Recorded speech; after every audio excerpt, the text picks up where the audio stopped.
Bismillahirrahmanirrahim. Assalamualaikum warahmatullahi wabarakatuh.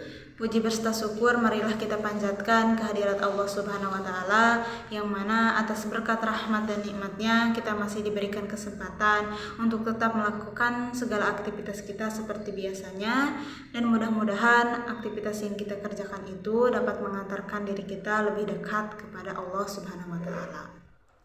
Sebelum dilanjutkan, mari kita berdoa terlebih dahulu. Berdoa dipersilahkan. Bagaimana kabarnya hari ini teman-teman? Semoga dalam keadaan sehat walafiat dan semoga selalu berada dalam lindungan Allah Subhanahu wa taala. Pada kesempatan kali ini kita akan membahas mengenai bagaimana cara meningkatkan kualitas ibadah kita kepada Allah Subhanahu wa taala.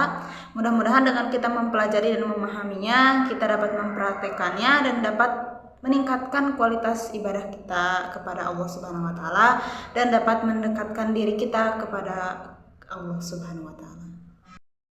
Untuk lamanya dalam kegiatan kali ini akan berlangsung selama 60 menit ke depan. Saya akan menayangkan materinya dan saya harap teman-teman akan menyimak dan memperhatikan apa yang saya sampaikan, dan teman-teman boleh mempersiapkan alat tulis jika ada hal yang memang perlu dicatat.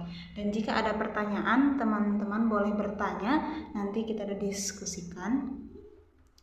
Kemudian saya harap teman-teman sudah siap untuk melaksanakan kegiatan ini, dan langsung saja kita langsung kepada pembahasannya. Sebelum mengetahui bagaimana cara meningkatkan kualitas ibadah kita kepada Allah, kita terlebih dahulu harus mengetahui apa yang dimaksud dengan ibadah itu sendiri atau pengertian ibadah itu sendiri. Ibadah secara etimologis merupakan bentuk masdar dari kata abada yang tersusun dari huruf ain, ba, dan dal. Kata tersebut memiliki dua makna yang bertolak belakang. Yang pertama yaitu mengandung pengertian lin wazul, yaitu kelemahan dan kerendahan, dan yang kedua yaitu mengandung pengertian siddat wa qilaz, yang berarti kekerasan dan kekasaran. Sedangkan secara terminologis, ibadah merupakan mengesahkan Allah, mentakjimkannya, serta menghinakan diri dan menundukkan jiwa kepada Allah Subhanahu wa taala. Ibadah merupakan sebuah konsep yang berisi pengertian cinta yang sempurna, ketaatan, dan kekhawatiran. Artinya, dalam ibadah terkandung rasa cinta yang sempurna kepada Sang Pencipta, disertai kepatuhan dan rasa khawatir akan adanya penolakan dari Allah Subhanahu wa taala terhadap diri kita. Ibadah dikategorikan menjadi tiga, yaitu yang pertama ibadah hati, ibadah lisan dan hati, ibadah perbuatan fisik dan hati. Ibadah hati yaitu ketika seseorang memiliki rasa takut, cinta, mengharap, senang, ikhlas, dan tawakal kepada Allah Subhanahu wa taala. Dan yang kedua yaitu ibadah lisan dan hati, yaitu contohnya seperti dzikir, tasbih, tahmid. Kemudian ibadah perbuatan atau fisik dan hati yaitu seperti sholat, zakat, dan juga puasa. Adapun cara untuk meningkatkan kualitas ibadah kita yaitu yang pertama, kesadaran. Ibadah yang dilaksanakan tidak mengandung unsur paksaan, akan tetapi kita sadar karena akan kewajiban kita untuk beribadah.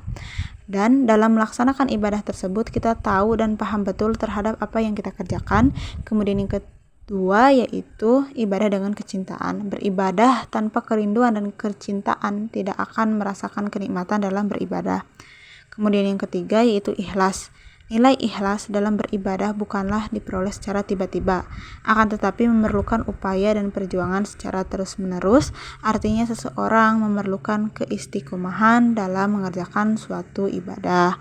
Kemudian yang keempat yaitu ibadah dengan kehusyuan. Khusyuk merupakan kondisi jiwa yang sedang terpaut dengan Sang Pencipta, menyadari dan merasakan keagungannya. Kemudian yang kelima yaitu ibadah secara sembunyi-sembunyi. Ibadah secara sembunyi-sembunyi merupakan totalitas ibadah. Ibadah yang dilakukan oleh seseorang bukan untuk memperoleh pujian atau penghargaan dari orang lain, tetapi semata-mata dilakukan hanya untuk mendapatkan ridho dari Allah Subhanahu wa taala. Kemudian cara yang selanjutnya yaitu muraqabah, yaitu senantiasa merasa diawasi.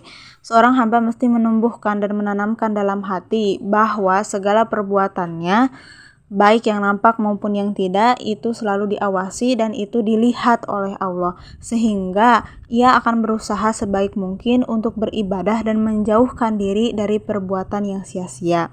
Kemudian yang selanjutnya yaitu berdoa. Manusia diciptakan dalam keadaan lemah, tidak bisa berbuat apa-apa tanpa adanya bantuan darinya.